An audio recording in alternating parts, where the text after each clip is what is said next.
Hello दोस्तों, welcome back to my channel. आज है Saturday special night study blog. अगर आप भी यूबीटी टीजीटी पीजीटी एग्ज़ाम की तैयारी कर रहे हैं और कभी मोटिवेशन कम हो जाता है तो ये ब्लॉग आपके लिए है। चलिए आज की स्टडी की जर्नी शुरुआत करते हैं। सबसे पहले हम अपना टू डू लिस्ट बना लेते हैं कि आज हमें क्या क्या पढ़ना है और आज हमें किस टाइम तक इसे अपने सिलेबस को कंप्लीट करना है। तो मेरी तरह जो जो स्टडी करना चाहते हैं वो मेरे साथ इस ब्लॉग में जुड़ सकते हैं।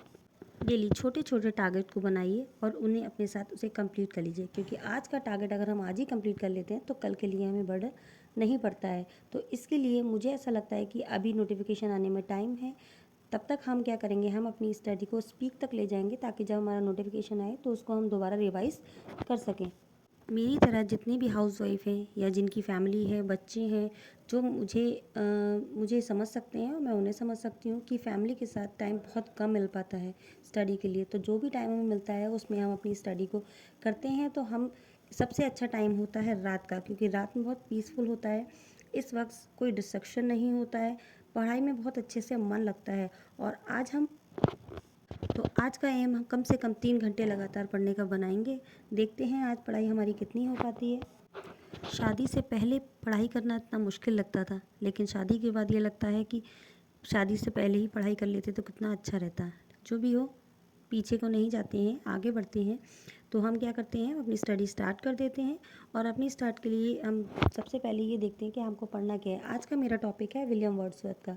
तो मैं आज 4 टॉपिक पढ़ूंगी। विलियम वर्ड्सवर्थ की बायोग्राफी पढ़ लूँगी, उनका एक वर्क पढ़ लूँगी और ग्रामर के 2 टॉपिक पढ़ लूँगी। तो मैंने आज के लिए 4 ही रखे हैं। तो ये मेरी आज उदय सर की क्लास है, जिसमें मैं वर्ड्सवर्थ की बायोग्राफी पढ़ने के बाद टिंटा नामी की एक पोएम पढ़ लूँगी जो वर्ड्सवर्थ की ही है। और आप लोग भी मुझे अपना सजेशन दीजिएगा कि आप लोग किस तरीके से पढ़ते हैं। सैटरडे नाइट में पढ़ते हैं कि आप लोग दिन में पढ़ते हैं। मैं तो रात में ही पढ़ती हूँ, क्योंकि दिन में मुझे टाइम नहीं मिलता है बच्चों के साथ। नोट्स बनाने के साथ साथ मैं अपनी स्टडी भी कंप्लीट कर रही हूँ। पहले अपने नोट्स को कंप्लीट करती हूँ, फिर उसे मैं रिवाइज़ करती हूँ। कभी कभी दिन में थकान होने की वजह से रात में नींद भी आती है, पर करना क्या है, हमें अपने अगर सपने पूरे करने हैं तो कुछ ना कुछ तो मेहनत करनी ही पड़ेगी, कुछ ना कुछ सेक्रीफाइस करना पड़ेगा। इसके लिए हो सकता है हमें अपनी नींद सेक्रीफाइस करनी पड़े, अपनी थकान सेक्रीफाइस करनी पड़े, सब कुछ हमें सेक्रीफाइस करना है। तो जब हमें सेक्रीफाइस करना ही है तो हम क्यों ना उसे पूरी तरीके से सेक्रीफाइस करके अपनी लाइफ में आगे बढ़ें और अपनी चीज़ों को कंप्लीट करें। यहाँ पे मैंने नेक्स्ट लेक्चर ले लिया है जो है दीपक सर का, जो ग्रामर पढ़ाते हैं। तो यहाँ मैंने ग्रामर का क्लॉज का एक चैप्टर ले लिया था, जिसे मैं धीरे धीरे अपना कंप्लीट करती जा रही हूँ। साथ ही में मैं एक प्रैक्टिस सेट ले लेती हूँ, डेली का प्रैक्टिस सेट लेती हूँ कि लास्ट ईयर की ग्रामर में क्या क्या आया था, लास्ट ईयर लिटरेचर में कौन कौन से टॉपिक आए थे, उनको कंप्लीट कर लेती हूँ।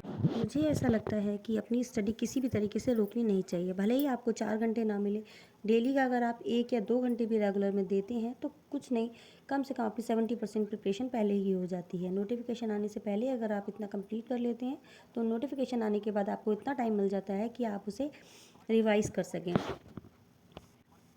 यहाँ मेरा लेक्चर कंप्लीट हो चुका है। फिर मैं यहाँ पे अपना गूगल टाइम देख लेती हूँ। यहाँ गूगल टाइम देखने के बाद मैं आप लोगों को भी अपना गूगल टाइम दिखा देती हूँ कि किस टाइम मेरा टाइम कंप्लीट हुआ था। तो ये 1:23 हो रहे थे। तो यहाँ मेरा टारगेट कंप्लीट हो गया था। आज के लिए ये इतना ही।